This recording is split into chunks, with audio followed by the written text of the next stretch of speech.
Sí, en la tarde de hoy tenemos a nuestra invitada y es a la doctora Flor María Ávila, quien es abogada en posgrado en el área de Ciencias Políticas y de Derechos Humanos. Doctora Flor María, bienvenida siempre a Venezuela, Venezuela siempre. Buenas tardes. Hola Nancy, muy buenas tardes a todos. Saludos, gracias por esta invitación y saludos a todos los radioescuchas de Siempre Venezuela. Bueno, doctora, podemos empezar por algo que obviamente el tema de los derechos humanos se ha hecho Sí, cada vez más relevante a la hora de analizar a Venezuela, a la hora de ver en perspectiva y en presente a Venezuela. Eh, pero la gente a veces poco entiende sobre hasta dónde alcanzan sus derechos. Muchas veces el derecho humano se entiende como derecho a la vida y derecho a cosas básicas, pero no se entiende que los derechos humanos ya implican otras áreas de la vida humana. ¿Usted nos pudiera aproximar un poco a este tema? sí, bien, bueno, hay una historia muy larga de los derechos humanos, ¿no? Es más, se remonta la historia al siglo XIII con el rey Juan Sin Tierras, cuando la gente luchaba por sus derechos para tener una representación en el Parlamento. Y así podemos decir que hoy tenemos más de 1000 declaraciones en derechos humanos, tenemos convenciones, tratados internacionales. Entonces realmente tenemos muchos documentos que inclusive Venezuela ha firmado esos tratados internacionales y que son ley en nuestro país. Y al decir que son ley, no podemos decir que son meras, vamos a decir que son sueños o que son derechos morales, no. Realmente tienen que hacerse realidades que vivan las personas, es decir, tienen que ser exigibles ante las instituciones del Estado. Entonces, realmente no podemos quedarnos solo con los derechos de la supervivencia, con el derecho al agua, el derecho al alimento, no, esos son los derechos más básicos. Pero nosotros tenemos una serie, vamos a decir, los derechos humanos es un sistema unitario interdependiente donde los derechos se necesitan unos a otros.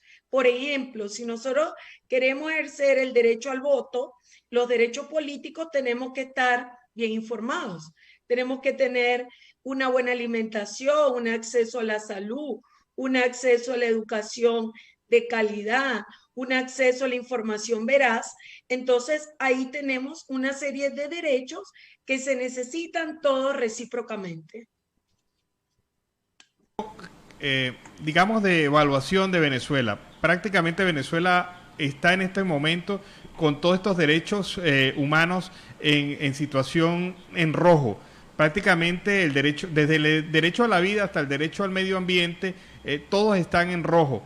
¿Qué visión tiene usted como académica de la situación venezolana? Sí, bueno, primero ha sido muy bien descrita como una verdadera emergencia humanitaria. Es decir, la gente está en un estado de supervivencia de lo más básico, de lo más mínimo, como es el acceso al agua. Mi mamá que está en Venezuela me dice que el agua le llega marrón, hay sectores donde no llega el agua. Entonces, realmente vamos a decir que el venezolano se ha acostumbrado o se ha mal acostumbrado a vivir en un estado de supervivencia. Entonces, realmente esto es inaceptable. Hay que seguir luchando por todos los medios, tanto dentro como fuera de Venezuela, precisamente para que la gente tenga sus derechos humanos. Doctora, ahora en otro punto, hablemos acerca de la migración. ¿Qué procesos usted como abogada está manejando en su área? Y sé que está acá en Colombia, ubicada en Bogotá. ¿Cómo se está manejando ese proceso migratorio en todo el trabajo que usted viene realizando? Bueno, ha evolucionado mucho. Nosotros hemos redactado solicitudes de refugio, solicitudes de visa a los paisanos. Montamos también las solicitudes, por ejemplo, también para el permiso especial de protección de permanencia. Asesoramos, todos los días asesoramos. Esta mañana, ayer introducimos una tutela y hoy salió un paisano que lo habían retenido en el aeropuerto El Dorado. Lo iban a deportar y él tenía una orden de libertad, lo tenían prácticamente preso y él tenía una orden de libertad.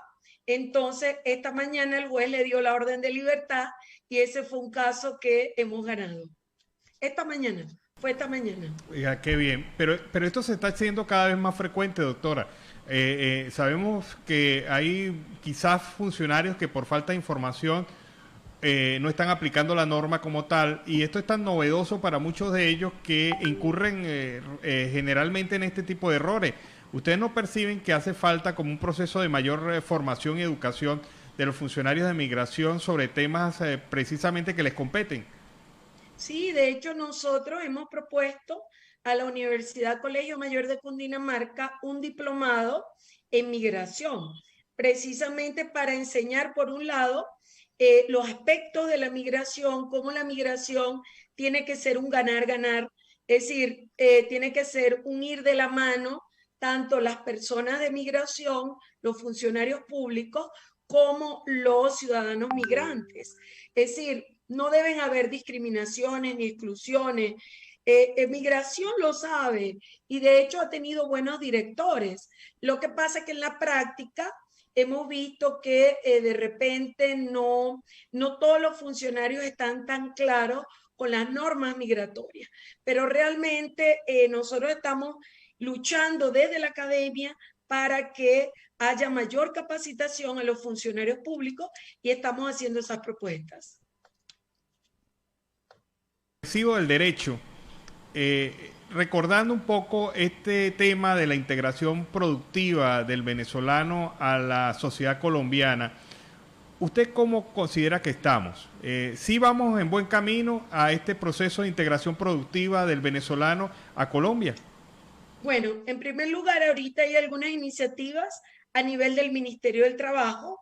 Se van a certificar nuestras competencias laborales, por ejemplo, de aquellos que no tienen educación formal.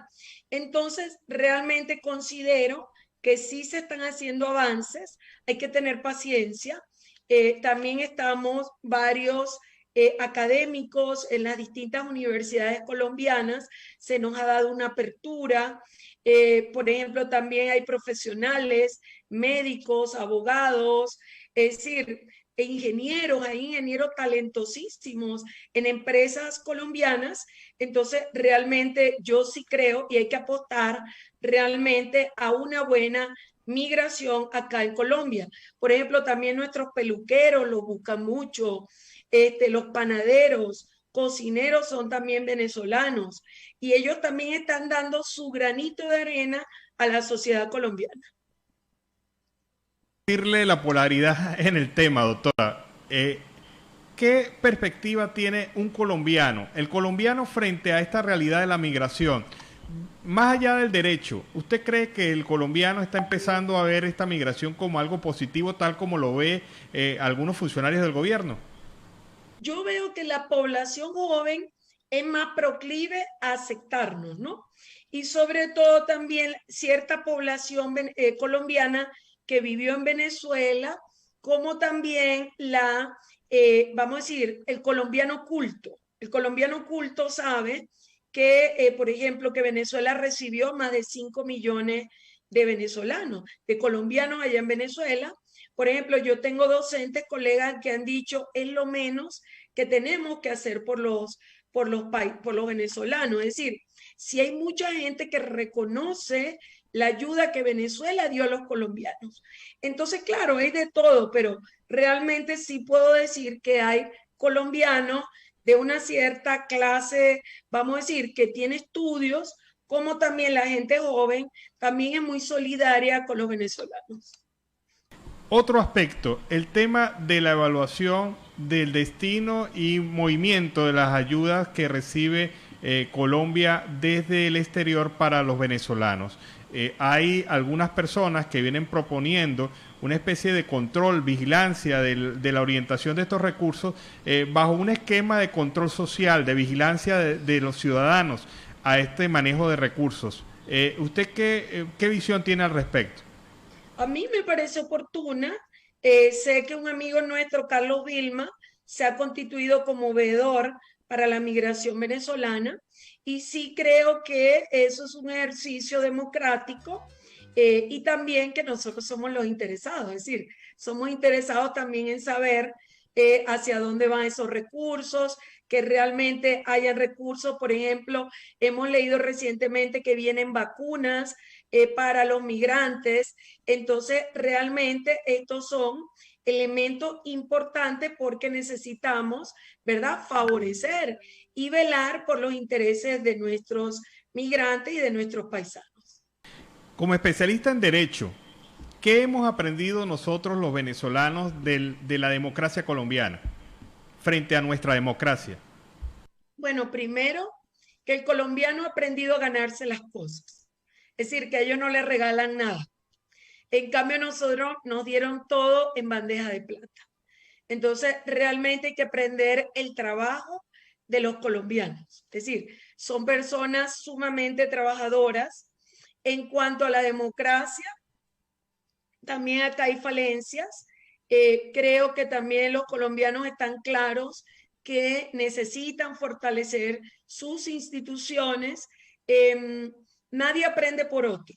También el colombiano está en su propio proceso democrático. Ellos estarán, ¿verdad? Hay un movimiento social que de alguna manera, vamos a decir, se enfrenta al poder ejecutivo.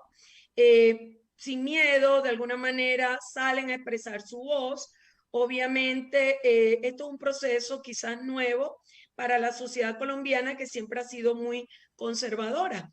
Entonces, de alguna manera, la gente joven es menos conservadora y es como más dinámica en la protesta. Eso quiere decir Obviamente yo, que la dime. adaptabilidad del migrante venezolano, de ese que estaba acostumbrado a que todo se lo dieran allá, en Colombia, esa adaptabilidad, ¿cómo se ha notado y cómo se ve?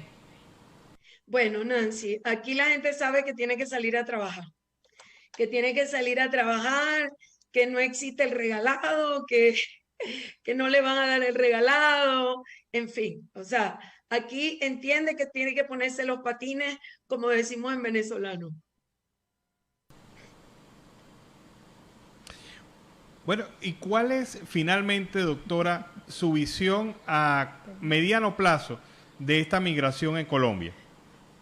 Bueno, yo creo que nos vamos a integrar más. Yo creo que el gobierno va a seguir apoyando la migración, eso hay que decirlo. El gobierno de Duque ha expedido una normativa favorable para nuestra integración. Hay que reconocerlo. Yo creo que esto es un proceso de enseñanza-aprendizaje. Ellos no esperaban 2 millones de venezolanos. También la economía colombiana tiene, vamos a decir, sus circunstancias, pero también hemos venido a aportar y ellos también están conscientes de eso. Entonces, yo creo que va a ser positivo para ambos, es decir, tanto para los colombianos como para los venezolanos que nos sentimos bien aquí, acogidos, que nos han dado oportunidades, que nos han dado, ¿verdad?, un espacio. Sin, por ejemplo, yo trabajo en la universidad y hay un gran respeto a mi persona y no tiene nada que ver que yo sea venezolana. Bueno, muchas gracias, doctora. La doctora Flor María Ávila Hernández, con la que hemos conversado durante la tarde de hoy de estos temas relacionados a los derechos humanos y la migración. Muchas gracias, doctora. No, gracias a ustedes, a Nancy, a todos los radioescuchas, a David, a Marta que nos escuchan. Y bueno, feliz tarde para todos.